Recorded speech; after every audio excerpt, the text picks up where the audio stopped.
James Sullivan was reviewing quarterly reports when his assistant knocked on his office door. "There's a little girl here to see you, sir. She says it's important." At 45, James had built his pharmaceutical company through relentless focus and careful distance from anything that might distract from business. Children especially were foreign territory, something he had consciously avoided after dedicating his life entirely to corporate success. The girl who entered his office was perhaps 8 years old, with serious brown eyes and carefully braided hair. She carried a worn leather journal clutched tightly against her chest. "Mr. Sullivan?" Her voice was steady despite her obvious nervousness. "My name is Grace. My mama worked in your building. She cleaned the offices at night." James vaguely remembered the quiet woman who had nodded politely when their paths occasionally crossed during his late-night work sessions. She had stopped coming several weeks ago, and he had assumed she had found other employment. "She got sick," Grace continued, her composure beginning to waver. "Really sick. And before she went to heaven, she made me promise to bring this to you." Grace held out the diary with both hands. She wrote in it every day. She said you looked sad, and that maybe if you read her words you might understand something important. James accepted the journal hesitantly. The leather was soft with age, the pages filled with careful handwriting in blue ink. He opened to a random entry, dated 3 months earlier. "I saw Mr. Sullivan working again until midnight. The security guard says he's here every night, long after everyone else goes home. I cleaned around his desk quietly, but I noticed the picture frame was turned face down. I wonder what he's running from." James felt something tighten in his chest. He turned to another page. "Grace asked me today why some people have so much but still look empty. I told her that sometimes people fill their lives with work because they're afraid to fill them with love. I see that fear in Mr. Sullivan's eyes. I recognize it because I felt it too after Grace's father left us." The words hit him unexpectedly. He looked up to find Grace watching him intently.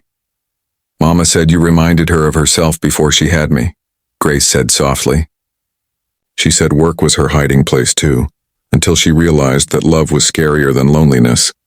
But it was also the only thing that made life worth living.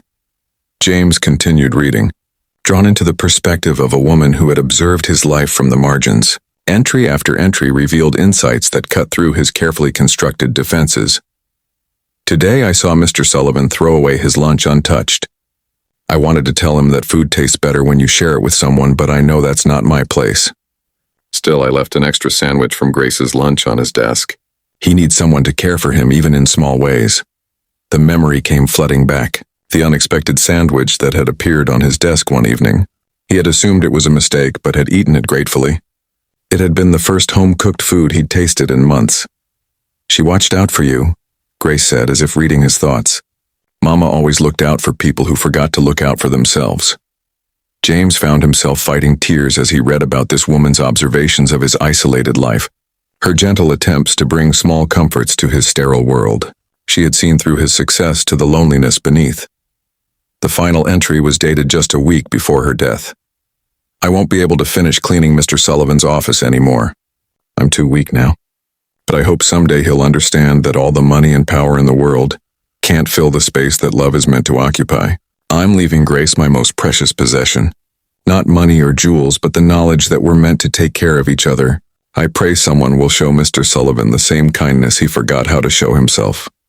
James closed the diary gently, his hands trembling slightly. He looked at Grace, who was watching him with her mother's same perceptive eyes. "She left me something else too," Grace said quietly. "A letter for you." The envelope was sealed, his name written in the same careful handwriting. Inside he found not a request for money or favors, but something far more valuable. "Mr. Sullivan, if you're reading this, it means Grace was brave enough to carry out my final wish. I'm not asking you to take care of her. She has a wonderful aunt who loves her dearly. I'm asking you to let her take care of you. Children have a way of showing us what really matters. Give her a chance to teach you what she taught me, that success without love is just another form of failure." 6 months later, James stood in the auditorium of Grace's school, watching her receive an award for her essay about heroes in everyday clothes. In the audience beside him sat Grace's Aunt Maria, who had become like family to him. The change in James had been remarkable.